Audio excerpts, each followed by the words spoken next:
The next four metaphors are taken from the health sector. The doctor's office. The important lesson that any complex service can draw from the health sector is the discipline from day one in training that you should not change anything, prescribe anything, until you've got a diagnosis supported by data. When a new patient comes in with a problem, doctor get data from the patient himself, from examination, from X-ray, from MRI, CAT scan, blood analysis, a host of techniques. The problem and the information that they're getting, they decide what data they need. They prescribe tests. They get the data back and they look for correlation, meaning. The diagnosis they formulate should be evidence-based and science-based, logical, given the status of knowledge in medicine today. This validated and supported diagnosis is the basis for action. The Hippocratic Oath, primum non nocere, first do no harm, should be applied to any complex service. With time pressure, with the pressure for result to reduce cost, to go faster, we tend to ignore this fundamental principle of any rigorous, successful intervention. In many ways, surgery is more complex than piloting an aircraft, even in difficult situations. It does require the same mixture of discipline, repeat without variation, judgment, and creativity in unexpected situations. The same triangle that I mentioned following the two transportation examples. The problem is that experts prize complexity. The star among doctors is the one that does the most complex stuff, not the one that's disciplined, that's on time, that cuts exactly the same way all the time. Because experts tend to be prima donnas. They assume that they can repeat without variation. And they try to strive and be a star in the complexity, doing the most challenging stuff. And yet they are human. As we know from the field of operations management and quality, there are mechanisms, simple mechanisms that can be used to avoid defects. Poka-yokis, we call them. Mistake-proofing systems that can be implemented. But of course, in complex service organizations, it's pretty hard to come down as you would on a factory floor and impose stuff. Professionals, as mentioned earlier, have a lot of power. So the way to bring about change has to be vastly different than it would be in other contexts. Experts can learn individually if they're systematic enough about their testing and generating data and being rigorous about interpreting it. But what we're looking for is organizational learning, and that's collective.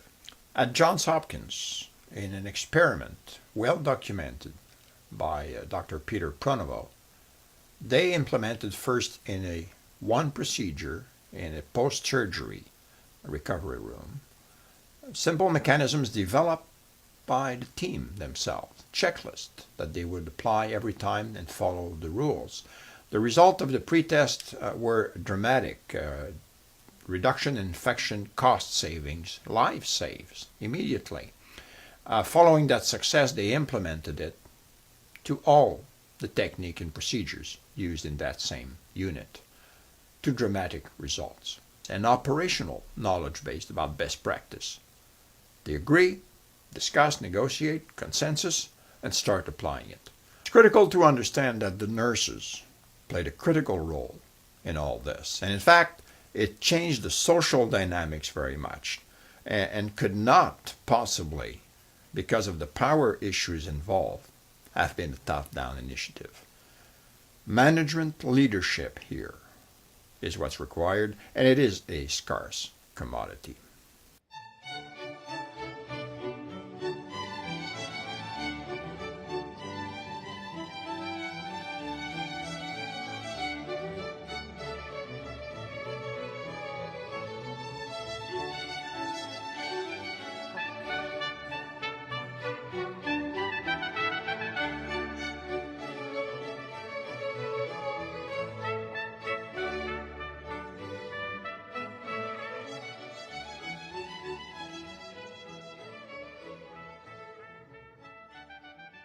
As should now be obvious from the two preceding examples, diagnosis and intervention are two vastly different operational realities.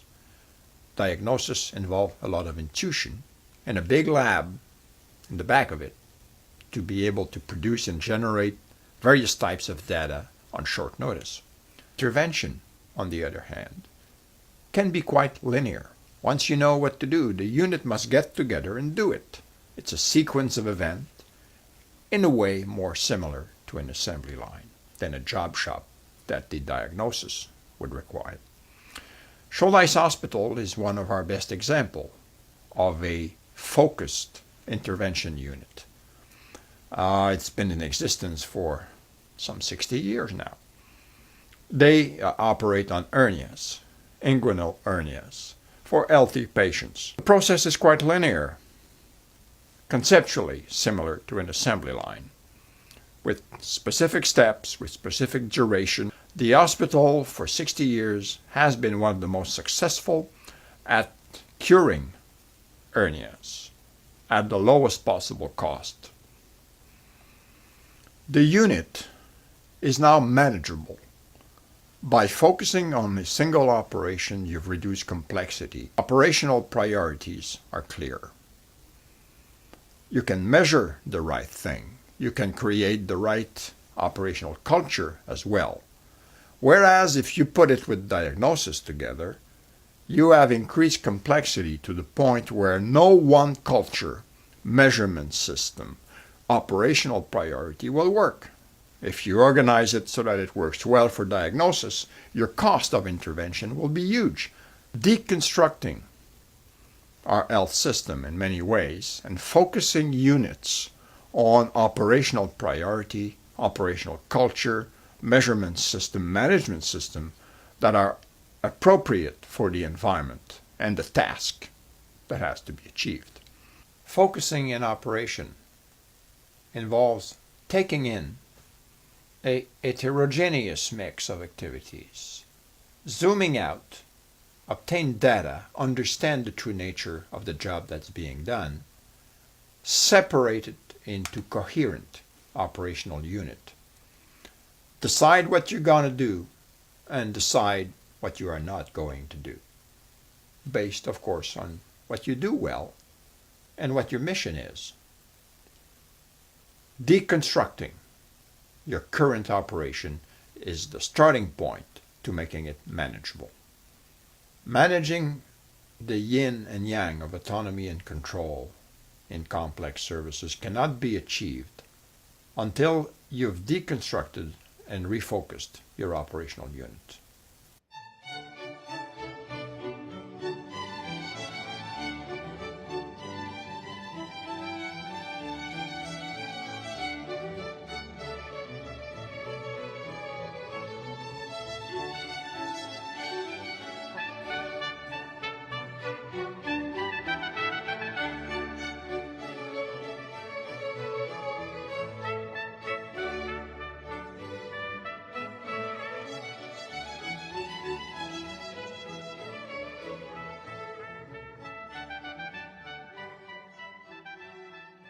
Until the 1950s, neonatology was not going anywhere.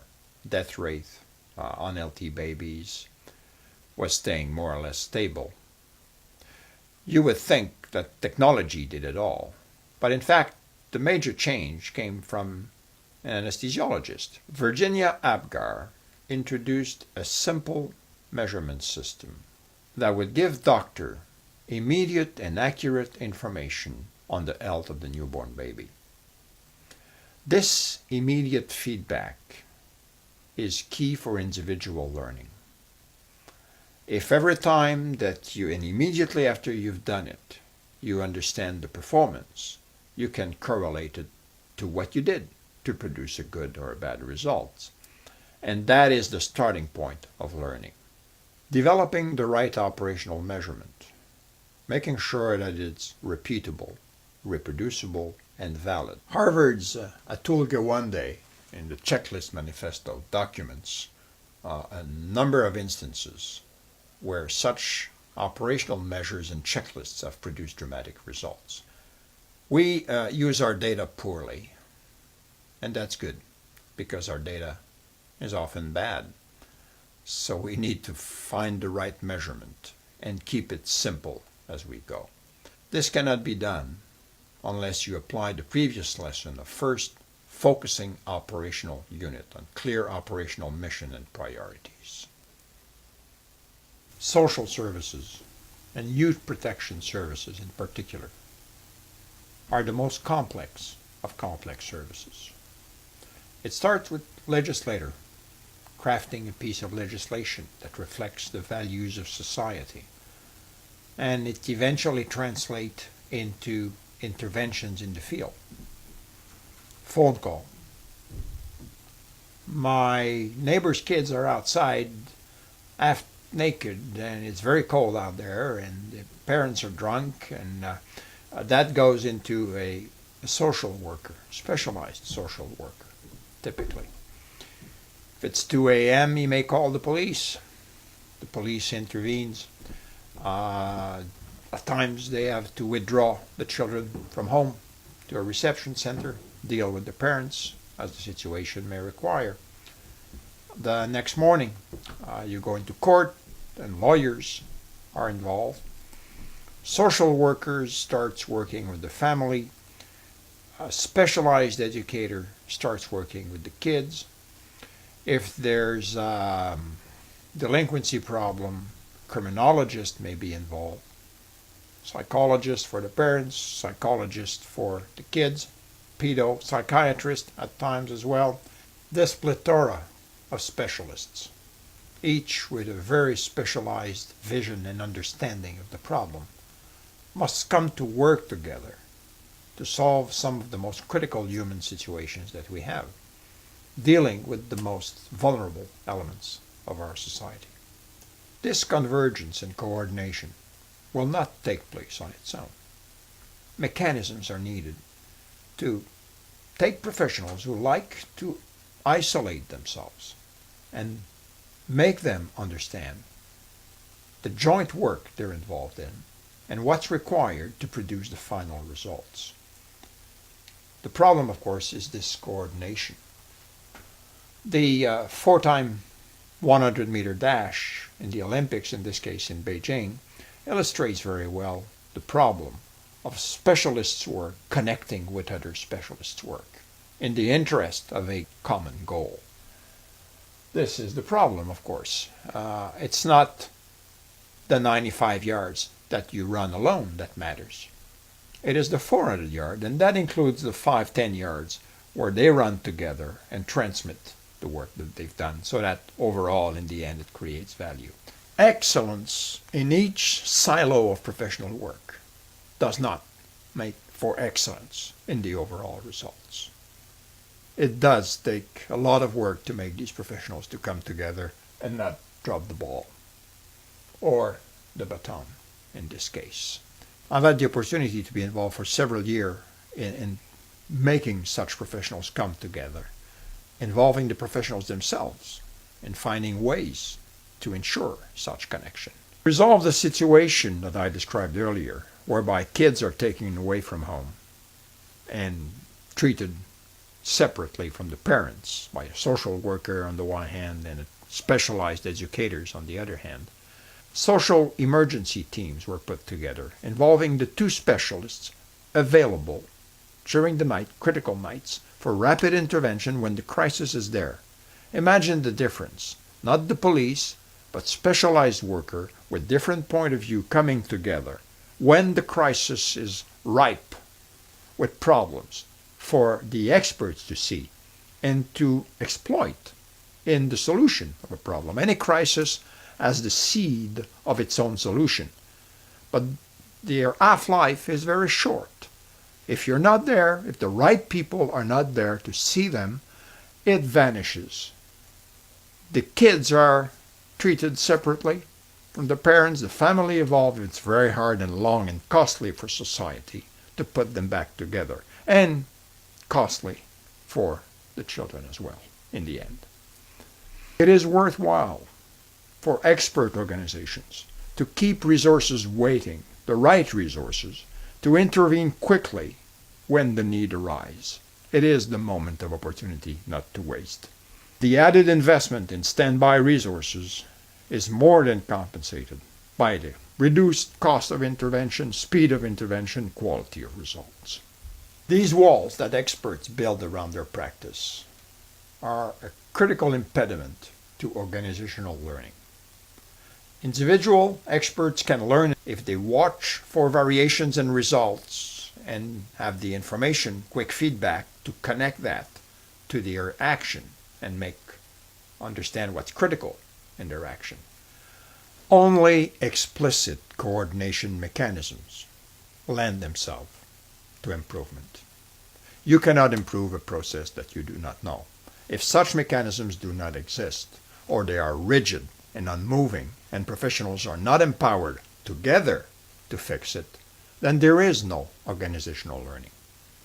The social emergency team provides another powerful metaphor of radical change in the way complex services are provided.